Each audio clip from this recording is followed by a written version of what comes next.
This was the craziest trip I have ever had in my life. So I've smoked DMT about 4 or 5 times, 2 of which I consider significant experiences. Significant in the way that they delivered themselves in the way people expect a DMT experience to be. You know, like the kaleidoscope tunnel, and I broke out the other end of it, and I was in this crazy realm. My last DMT experience was so intense that like I feel like I don't even really need to take it. Maybe again, I'll probably take it again once in my life, but like I feel fulfilled. It was so powerful that I'm just like, I got all I needed to get out of that experience. I think these experiences, the psychedelic experience, is an intrinsic part into what it means to be a human being. It shows us our capacity of the spectrum of consciousness that we have the capacity to tune into. So the first time that I smoked DMT, I was sitting in this bedroom with a group of my friends a couple years ago. I was like 21. My friend Davey was here, and he sort of led the ceremony because he was more rehearsed in this kind of thing than I am or any of my other friends were at the time. He packs the DMT up into a bong, and he prepares it for me. And I think we have some nice music playing, and you know, the whole vibe is set with the intention to sort of be a spiritual experience, to be a profound experience. I take 2 giant hits, and I'm instantly beamed out of my body. There was a lot of different colors, a lot of different like oranges and reds and yellows. The only way I can explain this realm, which doesn't really justify it at all, is it looked like Play-Doh that was like constantly just going, like changing colors and just moving and like sort of melting. Like think of like a volcano made of Play-Doh, and it's like spraying out like Play-Doh strips of lava. It kind of looked like that, but not at the same time. I said this quote before, but Terence McKenna says, "There is a transcendental realm beyond language. It's just hard as hell to talk about." So it's like any psychedelic experience, that quote, you know, sums it up. You can't talk about these things because language is so clumsy. The thing that was so strange to me about this experience was that I had like an astral body, and I could move my astral neck, and the vision would change in this realm. Like I could, wherever I moved my neck, I could move, and it would change the vision. And like I could look here, look over here, look back here, and the thing would, whatever it was, would still be there, as if this place just existed. And there was this creature that was like dancing around me, and it looked like the thing from The Nightmare Before Christmas, with like, as it danced around, it would like shapeshift and spit out these colors. I've also met beings on other psychedelics, like mushrooms, for example. And the thing about the mushroom beings is that like they're very they seem like earth spirits, and they want to communicate with you. They want to like elevate your consciousness. Whereas the DMT beings seem very alien and seem like, I don't know, like they're not so much interested in like, I can't even really explain it. They're just kind of there, and they're interested in you, but not in a personal way, it seems like, or at least my experience with them. I recently made an entire video about how to have a mystical experience and connect to the spirit realm using psychedelic substances. And you know, it's so weird because growing up, I was like such an aggressive atheist. Like I was so scientific and logical. So like the things that I'm saying now, I would have like slapped myself for believing this kind of stuff. But like when you take these psychedelics in a ceremonial setting, you have very profound experiences that seem just as real as this. Just as, you know, like when you're in a dream and you're so captivated by the dream that you don't think anything of it. You're just like, yeah, I'm a dog and I'm running through a field. This is what reality is. You don't think anything of it.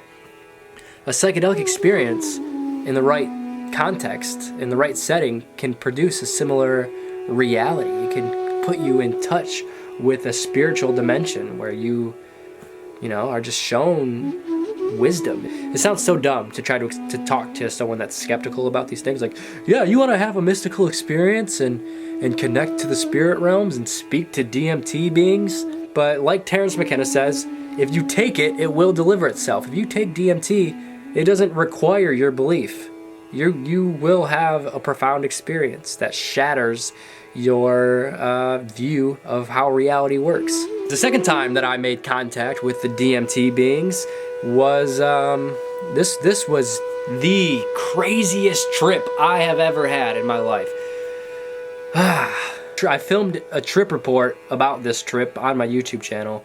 I'll put a link of it in the description so you can watch it after you watch this video. Talk about freaking aliens, dude. Like, this trip was I don't even know where to start. It was full of a lot of like vibrant blues and purples and like shades within that spectrum. Unlike my other trip, which was very like red,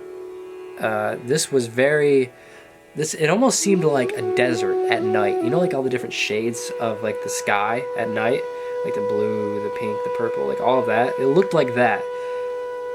It didn't look like a sky. It looked like I was in a very like, I don't even know. The only way I can describe it is it felt like a desert. Like, it looked like there was like cactuses there, like, but they weren't cactuses. It just felt like that. Whatever that even means, it just felt like it was a desert. No, it didn't feel like a desert in the way that it was like sort of sandy and dead and lifeless, but it was very vibrant and alive. Everything was alive. Everything wiggled and moved. Another thing that was similar about this trip to my first trip was that I was in an astral body again.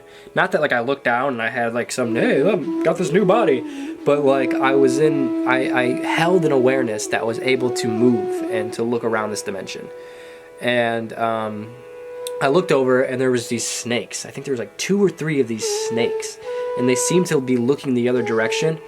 And then, you know, one of them looked at me, and all of a sudden, all these snakes were just instantaneously, like within a few seconds, not even, they were flying inside of my stomach and just like flying through my body to the point where like I could feel it. Like I was like having to like grab a hold of something.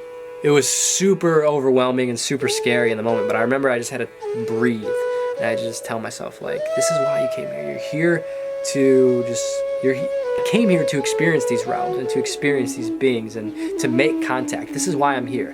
I had to just keep telling myself that and just keep saying, whatever happens, just let it happen. Just let it happen. And as soon as I could surrender, I was able to just watch, opposed to being in like the panic of it. These rainbow serpents had like every color you can think of radiating through their body. The only way I can just describe it is that they started dissecting my body on what felt like this giant cosmic operation table, just like this operation table of just radiant light that my astral body was just laying on. And these snakes were just clearing out all these negative blockages that I had inside of my stomach and my torso. As soon as they were done like cleaning me out, I was confronted with the most radiant, beautiful, overwhelming white light ever. And like the only way I can describe it is like, this is the closest experience I've had to making contact with God. It sounds so dumb, but it's the only way I can describe it. Is that was an experience of divinity. It was an experience of transcendence, and it felt like everything existed inside there. I mean, there was nothing there. There was no separateness, but it just felt like the place where all things were. Like, it felt like a place of infinite potential, and it was just all love. I took mushrooms once when I was living in the jungles on a beach in Costa Rica, and I came in contact with a serpent there too, and it didn't say anything to me, but it just presented itself to me, this royal serpent of the jungle. So I don't know why I'm having these reoccurring, and it wasn't rainbow, it wasn't a rainbow serpent at all, but it was like another serpent. I don't know why I'm having these visions of these snakes. I have no idea. Maybe it's my spirit animal, which is weird because I don't even like snakes. I'm gonna research this more because I know I'm not the only person that has made contact with the serpent beings. You know, like ayahuasca, people that take ayahuasca always talk about coming in contact with the serpent. And I think there's a book called like The Cosmic Serpent or something like that. So I know I have resources that I need to dig into, and I'm gonna do that, and I'll make a video, and maybe we can explore why this is happening. Dr. Rick Strassman, who I've talked about before on my channel, who wrote the book DMT, the Spirit Molecule, and produced an amazing documentary. Joe Rogan hosted the documentary, DMT, the Spirit Molecule. Check it out if you have not checked it out already. Dr. Strassman, who was granted authority to work with DMT, he reported that about half of the 60 volunteers entered what he described as freestanding, independent levels of existence. These places or these realms were inhabited by what the volunteers could only describe as beings or entities or helpers or guides. A lot of people even call them aliens. Shamanic cultures and mystic spiritual traditions have been basically reporting the same phenomenon, the same sort of beings and entities and experiences. They've been reporting this. Basically any spiritual tradition found throughout human history can be traced back to this experience. This is the foundation of all spiritual traditions, including Christianity. The best example as far as making contact goes would be ayahuasca and iboga. These are the most potent and powerful as far as bringing you to that experience. Ayahuasca's main visionary component is DMT, but we can't just go eat DMT because we have an enzyme in our stomach that blocks it. It breaks it down and doesn't allow us to ingest it orally. Somehow these shamans in the Amazon, out of the hundreds and thousands of species of plants that can be found in the rainforest there, but somehow they found the two that can go together to allow you to have a very profound visionary experience orally. It allows you to take a 10-minute DMT trip and extend it out for 6 hours. It's basically a mathematical improbability that they figured this out. And when you ask the shamans of the jungle, how did you guys do this? How did you figure this out? They say, the plants taught us. The jungle spirits taught us, you dummy. What do you think? How else do you think we figured this out? You think we just walked around the jungle and just figured it out? This sounds so dumb, but when you work with these plants, you understand, like, there is something to this. There's something to this experience. Maybe these shamans aren't crazy. Maybe the Native Americans weren't crazy. Maybe the Egyptians weren't crazy. Maybe Moses, when he was smoking that burning bush and communicating with God, maybe these people aren't crazy. Maybe they are actually tapping into a very profound experience that anyone can have, a very tangible experience that we are just letting slide by, letting just fall through the cracks. In fact, mushrooms are almost identical to DMT on a molecular level. Mushrooms just has an extra oxygen and phosphite molecule added into its compound, which allows us to take it orally. If you want another resource outside of Rick Strassman's book, look up Terence McKenna. He talked about coming in contact with these beings all the time. Terence McKenna actually might be the most outspoken person as far as this psychedelic realm goes. For me, it's personally the most intriguing thing about the experience is the beings, because how can I smoke something or ingest a fungi, a mushroom, and come in contact with an intelligence that is feeding me information? It's downloading this information into me that I wasn't previously aware of before this experience. This is the most interesting thing, is that you can, for example, you can have all these spiritual realizations and think that you are losing your mind and be like, oh my god, I'm gonna end up in a loony bin. But then you can look at the Upanishads, look at the Bhagavad Gita, look at the Tibetan Book of the Dead, and see that these experiences have been happening for thousands of years in a multitude of expressions, whether that be yoga and meditation or through working with visionary medicines like mushrooms or DMT. Even if it's all just inside of our head, this experience of you watching this video is all just a projection coming from inside of your head. So, I don't know what any of this means. Even you watching this video now is a projection of consciousness that is being filtered through billions and billions of years of evolution. We're very limited to these 5 senses. We only get a small, little, narrow corridor in which to peek through into this reality. So I think it's really naive to suggest that there's not something more, because, come on, there has to be something more. And I think that these substances allow us to peer into a wider spectrum of awareness. It slows down our thoughts. It slows down the distractions that keep us from seeing what's in front of us. I don't know, I kind of just went off on a little psychedelic rant there, but this is what, this is my experience of coming in contact with the DMT beings. Have you ever had an experience coming in contact with the DMT beings? If you have, I really want to know about it. So make a response video or leave a comment and let me know, because I'm curious to hear more stories about this.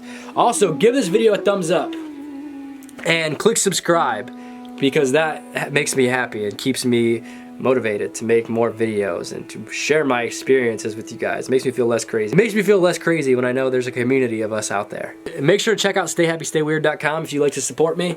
And I don't know, yeah, thanks for watching my YouTube channel. My name is Dakota. Peace out, homies.